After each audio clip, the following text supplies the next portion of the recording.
With the surrender of Nazi Germany in early May 1945, Berlin found itself completely occupied by the Red Army, which had captured it following a very difficult and bloody battle. Hitler's bunker, located beneath the garden of the Reich Chancellery, had been captured by the Soviets on the 2nd of May 1945. And if you've seen my series about the Soviet investigation into the death of Hitler, link in the end screen, the first weeks after Berlin's capture saw frenetic Soviet efforts to investigate the alleged deaths of Hitler and his wife Eva Braun on the 30th of April 1945 and their subsequent cremation and burial outside of the bunker's emergency exit. Soviet Schmierz and NKVD intelligence officers sealed off the bunker from prying eyes, allowing few non-Soviet intelligence personnel access as they sought to find absolute proof of Hitler's death for a very skeptical Stalin in Moscow, and put to bed a rumor that Hitler had actually escaped justice. The Soviets, despite an agreement made with the Western Allied powers to divide Berlin into 4 occupation zones, deliberately sought to delay and frustrate attempts by the British, Americans and French to drive to Berlin through Soviet-controlled Eastern Germany and take over their allotted occupation zones. And the first Western Allied troops actually arrived in Berlin on the 4th of July 1945, 2 months after the Red Army had captured the city. By that time, the first phase of the Cold War had broken out to some degree between West and East. Arriving Allied troops wanted to see the ruined Reich Chancellery, Hitler's official seat of power, and the Führer bunker, where he had dramatically died when Soviet forces were less than half a kilometer away, but the Soviets continued to resist admission, particularly to the bunker, which had deteriorated considerably since its capture. When the Red Army had captured the bunker, its pumps, ventilation, and lighting had all been operational, power coming from a U-boat engine. However, the power was then shut off, and Soviet troops made a horrendous mess searching the 2-story bunker for evidence. The rooms were looted or very thoroughly searched, which, coupled with the hasty abandonment of the complex by the SS on the night of the 1st to 2nd of May 1945, meant that it was in a terrible state. The SS had also set fire to some of the bunker's upper rooms, leaving them in a very poor state.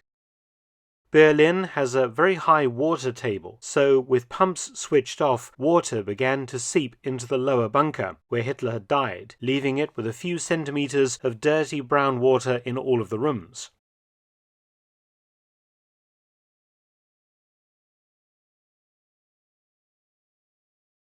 Closed up and unventilated, mold soon began to grow on the bunker's walls, the remaining furniture and abandoned clothing.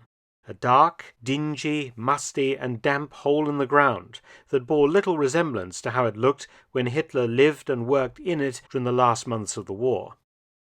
Some Allied soldiers and war correspondents did manage to obtain access to the Führer bunker, normally by bribing Soviet sentries with cigarettes or alcohol, and many souvenirs were taken that survive today in museums or private collections. By the guttering light of cigarette lighters or handheld electric torches, journalists snapped photos of the dilapidated and waterlogged rooms. The Allied leaders were due to meet at the Sicilienhof Palace at Potsdam to determine the future course of the war against Japan and many of the issues concerning ravaged Europe, and the Soviets prepared to meet the 2 most important leaders who would arrive by plane at Tempelhof Airport on the 14th of July 1945. US President Harry S. Truman and British Prime Minister Winston Churchill. Before going to Potsdam, the Soviets arranged whistle-stop tours of the battered sites of the fallen Nazi regime, in particular the Reich Chancellery and the Führer bunker. President Truman appeared rather disinterested in the sights he was shown, merely surveying the wrecked buildings from the comfort of his vehicle, but Churchill was a bit more adventurous. The President and the Prime Minister travelled with very large entourages, and in Churchill's inner group were his daughter, Mary Churchill, an officer in the Auxiliary Territorial Service, and Field Marshal Sir Harold Alexander, a host of other generals and brigadiers, and his personal physician, Lord Moran, not to mention Foreign Secretary Anthony Eden. Churchill drove to the Brandenburg Gate, sitting in the front passenger seat of a Royal Military Police jeep. Churchill was in uniform, dressed in his uniform as Honorary Colonel of the 4th, 5th Cinque Ports Battalion, the Royal Sussex Regiment, a position he had assumed in 1941, his lightweight summer tunic adorned with his rows of medal ribbons awarded for his earlier campaigns as a professional army officer and war correspondent. During the visit, he was fairly lightly protected. Red Army soldiers controlled the streets, of course, and Churchill's group included military policemen, his police bodyguards, and members of his inner circle. The German civilians were not kept back, and the visit was unannounced, and soon a fair-sized crowd gathered to see the man the Nazis had told them was their dread enemy for 6 long years of war. Churchill recorded his own wariness at seeing German civilians as he dismounted from his jeep in front of the Reich Chancellery on Wilhelmstrasse. "When I got out of the car and walked about among them, except for one old man who shook his head disapprovingly, they all began to cheer. My hate died with their surrender, and I was much moved by their demonstrations, and also by their haggard looks and threadbare clothes. Then we entered the Chancellery, and for quite a long time walked through its shattered galleries and halls." It was a triumphant moment for Churchill, yet it appeared to give him no pleasure. The Allied bombing of Berlin and the subsequent street fighting during the battle for the city had reduced Hitler's grandiose Reich Chancellery to a ravaged ruin. Soviet looting had finished the job.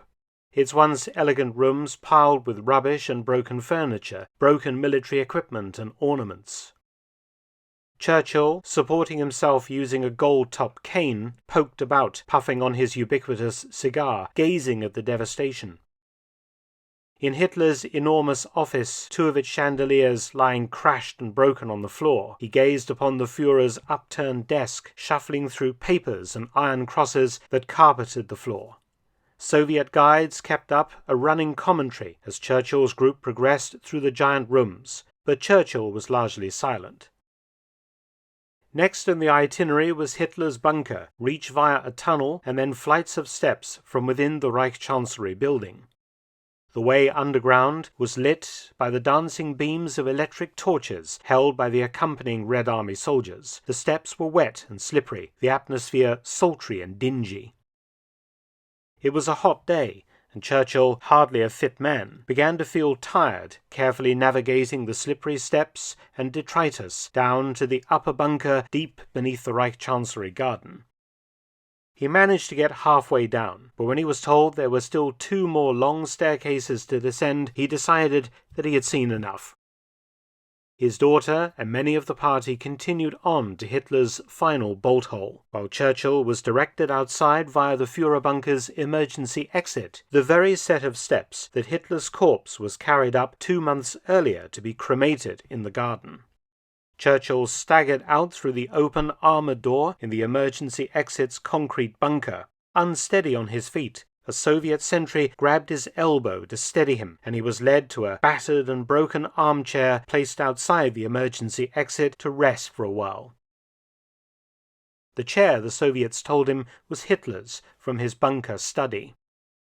Churchill mopped sweat from his brow with a handkerchief, while chatting with members of his party, and waiting for his daughter and the other members of his group to return from below ground. After a while they appeared, and he rose and walked the few paces to the pit where the Soviets said the bodies of Hitler and his wife had been buried after their cremation on the 30th of April 1945. Churchill gazed into the pit, poking with his stick at a couple of bullet-riddled jerry cans that held the petrol that had been used to burn Hitler, and then turned abruptly and walked away. Most of the rest of Churchill's stay in Berlin was taken up by the Potsdam Conference with Stalin and President Truman, and 10 days later he was out of office, after having lost the general election, replaced as Prime Minister by Clement Attlee, who took over at the talks.